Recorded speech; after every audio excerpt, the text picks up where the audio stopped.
Bismillahirrahmanirrahim. Qalu subhanaka la ilma lana illa ma 'allamtana innaka antal alimul hakim. Rabbi shrah li sadri wa yassir li amri wahlul 'uqdatam min lisani yafqahu qawli wazzir li. Qala al-muallif rahimahumullahu ta'ala wa nafa'ana bi ulumihi fid dharain amin amin ya rabbal alamin. Saya baca bab solawat dulu lah karena bulan maulid. Babu fadlis solati ala nabi sallallahu alaihi wasallam. Bab keutamaan membaca solawat kepada baginda Nabi Muhammad sallallahu alaihi wasallam. Qala Allah ta'ala, ngendika sapa Allah ta'ala, ya ayyuhalladzina amanu he samudayane wong akeh kabeh kang pada iman alladzina sallu alaihi wasallimu taslima. Maca solawat sira kabeh alai ngatasé Kanjeng Nabi Muhammad sallallahu alaihi wasallam, wasallimu taslima lan ngehormat sira kabeh taslima kelawan hormat temenan. Akhraja At-Taimi anna Rasulullah sallallahu alaihi wasallam qala sallu alayya fa innas salata alayya kafaratu lakum wa zakatu. Ngendika Kanjeng Nabi Muhammad sallallahu alaihi wasallam, sallu maca salawat sira kabeh alayya ing atase isun. Fa innas salata mangka setune salawat alayya ing atase isun kafaratun iku kifarat lakum kedue sira kabeh wa zakatun lan iku zakat. Faman shalla mangka utawi sapa wonge iku maca selawat ya si wong alayya ing atase kaula salatan kelawan suwiji selawat sallallahu alaihi asron, maka maca selawat sapa Allah alaihi ing atase ya si wong asron ing 10. Jadi dalil membaca sholawat di Al-Quran itu ya ayyuhalladzina amanu sallu alaihi wasallimu taslima. Itu dalilnya. Biasa dibaca oleh orang yang mau mengangkat khutbah atau disebut Bilal. Innallaha wa malaikatahu yusalluna 'alan nabi ya ayyuhalladzina amanu sallu alaihi wasallimu taslima. Naiklah khutbah. Itu disebut dalil membaca sholawat. Memang perintah Allah.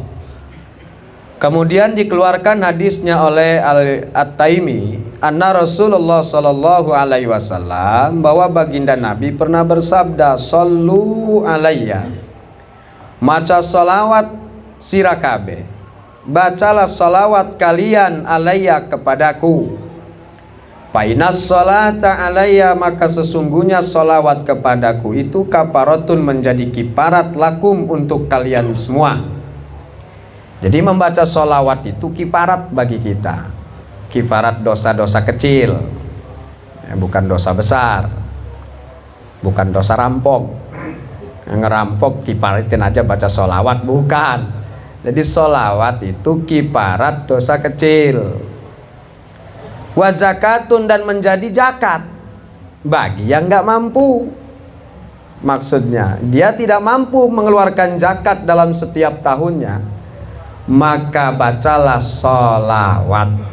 Perbanyak sholawat sama dengan berzakat. Bukan yang mampu kemudian tidak berzakat membaca sholawat. Duitnya banyak, nggak mau zakat, maca sholawat belah yumpaman, itu mah bukan zakat, pelit namanya.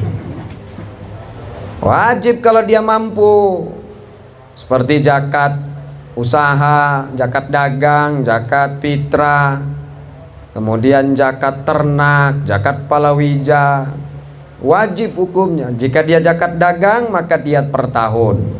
Zakat ternak bagaimana panen, zakat pertanian pun bagaimana panennya, per 10. Kalau 2,5% itu orang yang dagang, wajib. Nah bagi yang nggak mampu, boro-boro mau zakat, wong mau fitrah begati ya fitrah, malam takbir ngutang-ngutang dingin untuk fitrah, maka bacalah sholawat. Tapi insya Allah lari zakat fitrah masa orang kebayar.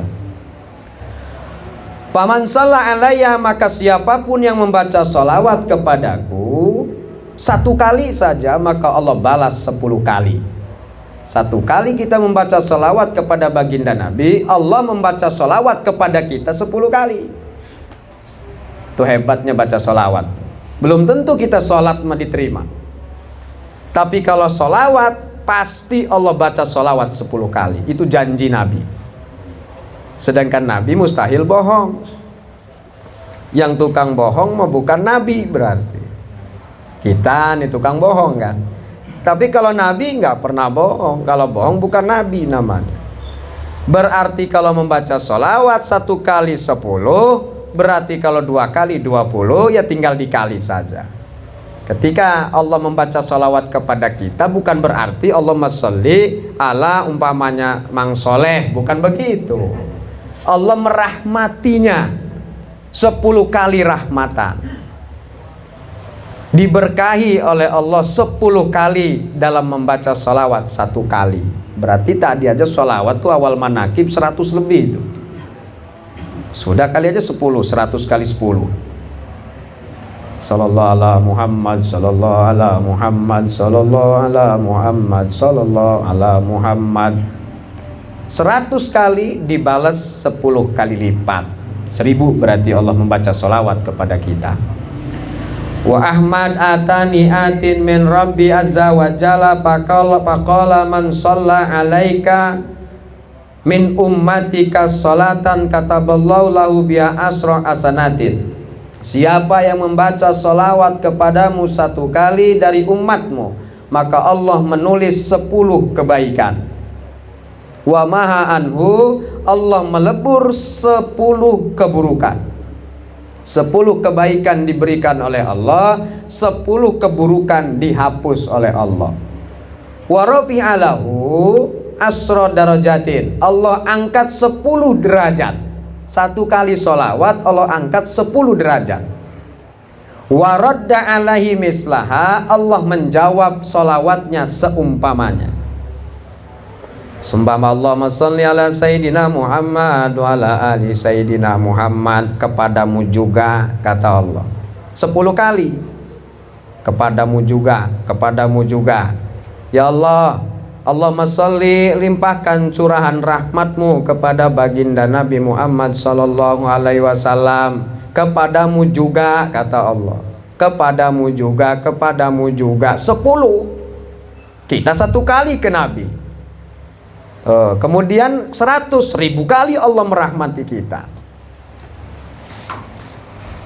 Jadi nggak ada ruginya baca sholawat. Wattabrani man shalla alayya wahidatan sallallahu alaihi wasallam asron, wa man shalla alayya asron sallallahu alaihi mi'atan. Kemudian riwayat lain membaca sholawat 1 kali dari riwayat Imam Tabrani. Artinya hadis ini didukung dengan ulama-ulama ahli hadis, bahwa 1 kali memang dibalas 10, dan barang siapa yang membaca sholawat 10 akan dibalas 100 kali. Wa man shalla alayya mi'atin, kemudian barang siapa yang membaca sholawat 100, kataballahu lahu baina ainaihi bara'atan minan nifaq, maka Allah akan menghapus di keningnya itu, dibebaskan dari orang-orang munafik. Ditulis di antara kedua matanya, berarti di kening, bara'atum minan nifaq, kelak di hari kiamat terlihat oleh orang-orang dan Allah bahwa di jidatnya itu bara'atum minan nifaq, keluar dari orang-orang munafik. Berarti perbanyak sholawat, kita selamat dari kata-kata munafik. Wa bara'atum minan nar, bebas dari neraka. Wa askanahu yaumal qiyamati masyuhada, Allah tempatkan dia di hari kiamat beserta orang-orang yang mati syahid. Ketika dibariskan di padang mahsyar, kita kelompoknya dengan orang-orang yang mati syahid. Di mana orang yang mati syahid dijamin masuk surga, dijamin oleh Allah tanpa hisab. Nanti kita akan dikelompokkan di situ. Ya entah nanti dihisab atau tidak, yang jelas waktu jalannya itu kelompoknya dengan orang syuhada. Tergantung ketika dia itu menghadap Allah itu dihisab atau tidak, ya tergantung amal perbuatan. Jadi bukan berarti nanti kita juga dijamin tidak dihisab. Yang jelas dijamin rombongannya dengan orang-orang yang mati syahid. Ya salah satu contoh umpama kita rombongannya dengan rombongan para ulama, para pejabat umpamanya. Barisnya dengan presiden, begitu masuk mampu mancing boran istana kok. Tetap diperiksa. Selain presiden tetap diperiksa. Baris baris dengan presiden, rombongan siapa? Presiden. Begitu masuk istana, stop dulu. Kan gitu kira-kira. Tapi yang jelas aman lah wong sudah rombongan presiden. Karena kitanya mau masuk istana nih, kira-kira gitu. Tapi umpama tidak diperiksa mah nggak mungkin, karena istana itu ketat. Ketika kita pun di padang mahsyar, rombongannya dengan barisan para syuhada, ya entah syuhada dulu yang masuk ke dalam surga, kemudian kita mah tetap dihisab, itu wallahu a'lam. Yang jelas rombongannya dengan orang-orang yang mati syahid. Wabnu Asakir aksiru as-salata alayya fa inna salatakum ala magfirati lidzunubikum. Kemudian Ibnu Asakir juga memerintahkan, perbanyaklah sholawat kepadaku. Artinya meriwayatkan hadis, baginda Nabi ngomong, perbanyaklah sholawat kepadaku karena sesungguhnya sholawatmu itu adalah ampunan untuk dosa-dosamu. Bacalah sholawat sehingga kita diampuni dosa. Watlubu lid darajat, kemudian carilah derajat itu dengan perbanyak sholawat. Wal wasilah, dan carilah pelantara atau wasilah itu dengan sholawat. Fa inna wasilati, karena sholawat wasilah kepadaku, inda rabbi syafa'atul lakum, menurut Allah syafaat untuk kalian. Wasilah kepada kanjeng Nabi itu akan disafaati oleh Nabi Muhammad sallallahu alaihi wasallam. Wa Turmudzi an Ubay bin Ka'ab qala kana Nabi sallallahu alaihi wasallam idza dhahaba sulusal lail qama faqala ayuhan nas uzkurullaha ja'atir rajibah. Wallahu a'lam. Wis mono bae dingin. Perbanyaklah membaca sholawat. Ini bulan maulid nih, terlebih bulan maulid. Karena Nabi itu cintanya kepada kita luar biasa. Mana buktinya Nabi cinta? Ketika nanti ketika dulu Nabi bentar lagi mau meninggal dunia, Allah itu memerintahkan malaikat Jibril terlebih dahulu. Ya Jibril, turun kamu ke bumi bawa buruk. Kabarkan kepada kekasihku Muhammad bahwa kau sebentar lagi meninggal dunia. Ini kisah cinta atau bukti cintanya baginda Nabi kepada kita. Kemudian turunlah malaikat Jibril membawa buruk. Belum buruk. Jibril dulu. Salah tadi. Kemudian salam kepada Nabi Muhammad. Ya Muhammad, ada salam dari Allah bahwa kau sebentar lagi meninggal dunia. Bangunlah Nabi dari tempat tidurnya. Kemudian Nabi menjawab, ya Jibril, apa kemuliaanku ketika aku meninggal? Coba lamun kita umpamanya sirah dalam maning mati, waduh, gedumbugan mas ya, ketakutan semua. Tapi Nabi beda, apa kemuliaanku ketika aku meninggal dunia? Kemudian ada hadis qudsi itu langsung Allah berkata kepada Nabi tanpa pelantara. Itu hadis qudsi namanya. Tapi bukan Quran, hadis. Kata Allah, inni akhramtu jannata. Inni akhramtul jannata ala sairil anbiya hatta tadkhulaha anta. Wahai Muhammad, ku aramkan neraka kepada seluruh para nabi. Tidak akan dimasuki itu surga oleh para nabi kecuali engkau dulu yang masuk. Dijamin. Nabi Musa atau Nabi Adam tidak akan memasuki surga kecuali engkau duluan masuk surga, baru mereka masuk surga. Lalu bagaimana umatku? Oh beda lagi kata Allah kalau umatmu. Wa haramtul jannata, dan kuharamkan surga ala sairil umam, terhadap seluruh umat kecuali umatmu duluan yang masuk. Hatta tadkhulaha ummatuka, sehingga umatmu duluan yang masuk ke dalam surga. Kata Nabi Masya Allah, sudah wis semono doang, nyalami doang kita mah. Jere Jibril, berangkat lagi malaikat Jibril. Tuh bukti bahwa bahwa Nabi Muhammad cinta kepada kita. Dia tidak lupa menanyakan bagaimana umatku. Coba, dia tidak ngomong bagaimana anakku, bagaimana istriku, bagaimana cucuku, enggak, bagaimana umatku. Artinya kalaupun umpama Nabi itu sekarang masih ada nih di sekitar kita, dia menanyakan kita, bagaimana tukang saleh orang Raja Basa? Apakah dia masuk neraka atau surga ya Allah? Kira-kira gitu kalau didikte satu-satu. Bagaimana jamaah yang lain ya Allah? Bagaimana umatku yang anu ya Allah? Apakah dia akan dijamin oleh Engkau ya Allah? Dijamin. Kuaramkan umat-umat yang dulu sebelum umatmu masuk surga.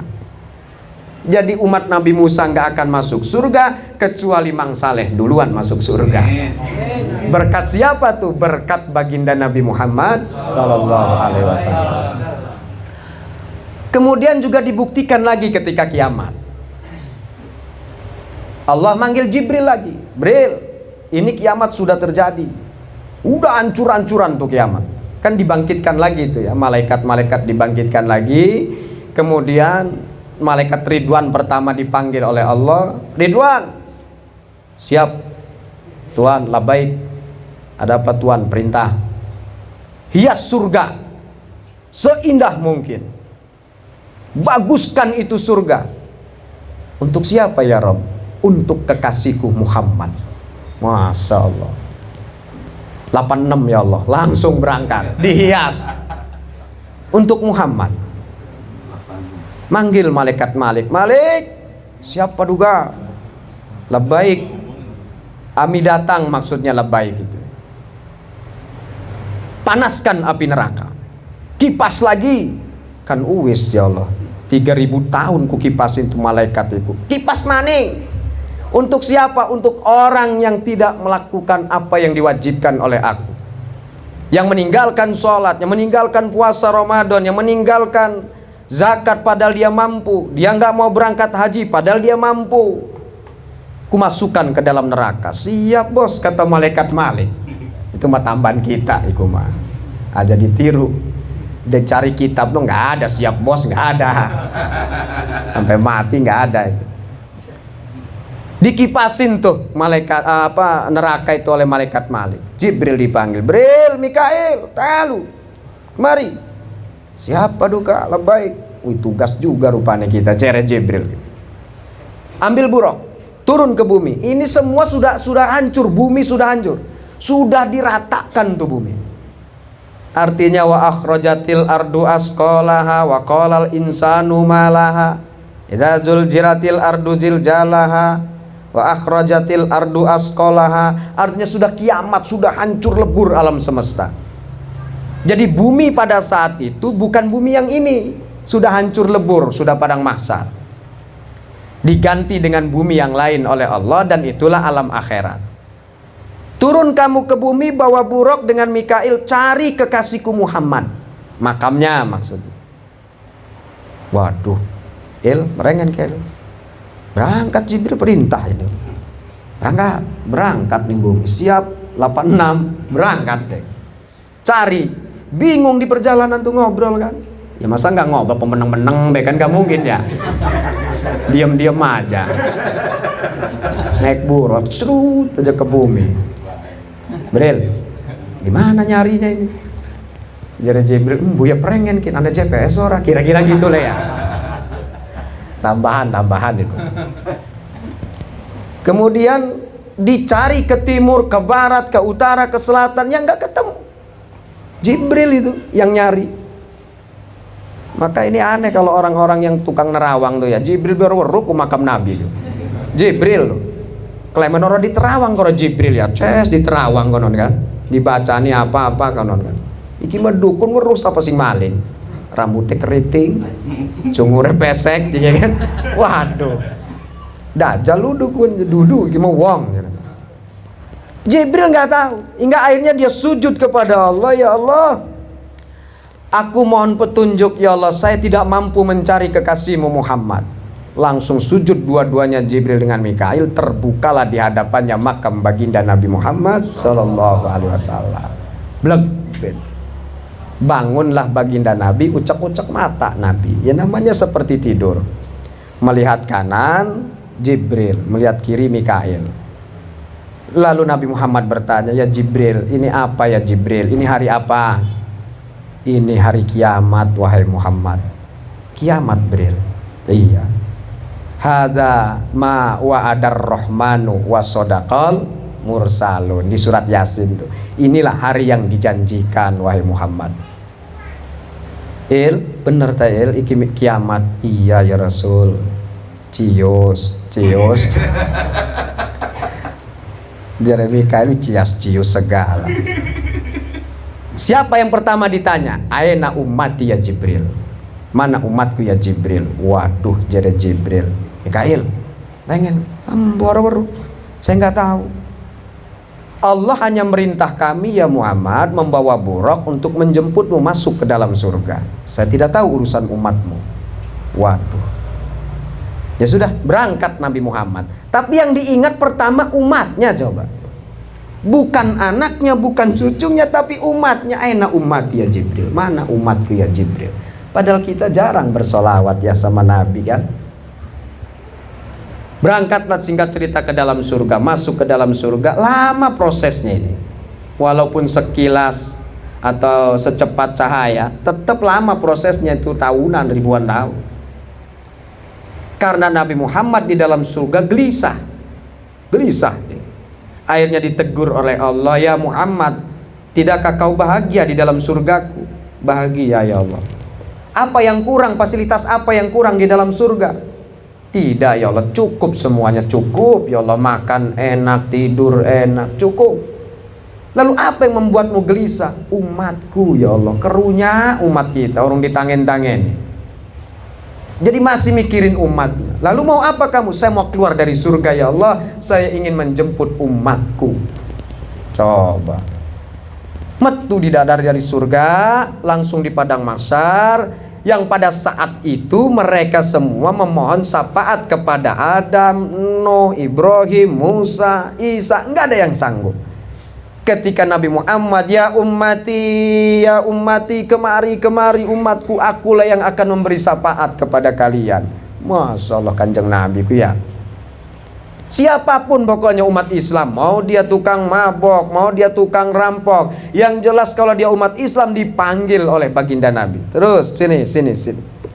Adam kan gak sanggup memberi syafaat. Kenapa? Karena dia merasa berdosa makan buah khuldi. Kemudian Nabi Ibrahim pun gak sanggup karena dia pernah berbohong.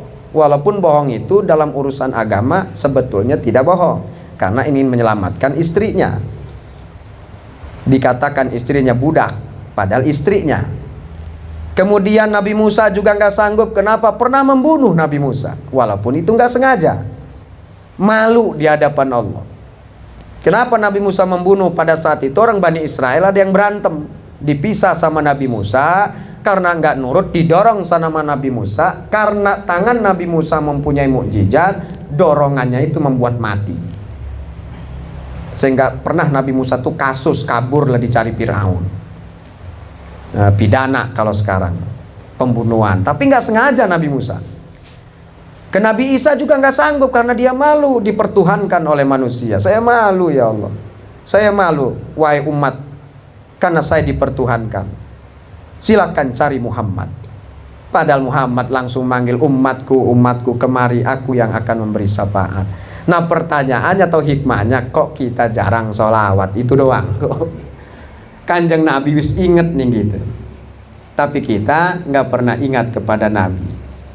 Sampai ketika dibangunkan nanti kelak dia yang awal, dia langsung nanya, aina ummati. Boro-boro jaluk minum tak apa tak ya? Bril minum, bril aus gitu kan. Ini mah bagaimana umatku? Coba, mana umatku? Kok laka singgah delang? Embuh jare Jibril. Buku gelati Nabi Muhammad si Jibril, Jibril timur ke barat. apalagi umat yang sudah jumlahnya miliaran. Ya artinya begitu cintanya Nabi kepada kita, jadi kalau kita nggak baca sholawat, rasa bersalah kita kepada baginda Nabi. Ya sholawatnya mah apa aja terserah, mau sallallahu ala Muhammad boleh, sholawat Ibrahimiyah boleh, silakan. Khusyuk kita membaca sholawat. Kalau nggak khusyuk bagaimana? Sholawat mah diterima. Khusyuk nggak khusyuk diterima. Sholat itu syaratnya khusyuk. Kalau mau diterima, syarat sah ya rukun sholat. Tapi kalau sholawat, mau dia tidur ke sholawatnya nyampe ke Allah, nyampe ke baginda Nabi. Sambil ketawa-ketawa baca sholawat nyampe ke baginda Nabi. Apalagi sambil makan baca sholawat nyampe ke baginda Nabi. Itu jaminan. Mau punya wudhu mau enggak, yang penting dia sholawat kepada baginda Nabi nyampe. Bahkan ada yang ekstrim ulama, mabok sekalipun kalau baca sholawat nyampe. Lagi minum arak umpamanya, ingat nih kanjeng Nabi, wih kanjeng Nabi gue hebat ya, kita pakai dosa, sudah kita baca sholawat aja lah, walaupun tukang minum tetap nyampe. Sholawat itu nyampe. Jadi bukan berarti suruh minum figur atau mensen nih, bukan. Yuk minum figur bayu baca sholawat, ya nggak begitu. Jangan disalahpahamin begitu. Artinya kehebatan baginda Nabi itu orang yang mabuk pun diterima. Orang yang mabuk sholat nggak diterima, nggak diterima. Kenapa? Karena hilang akal orang yang mabuk itu. Sedangkan orang yang hilang akal tidak wajib sholat. Tapi kalau baca sholawat walaupun dia mabuk nyampe. Tuh hebatnya baginda Nabi. Jadi perbanyak sholawat.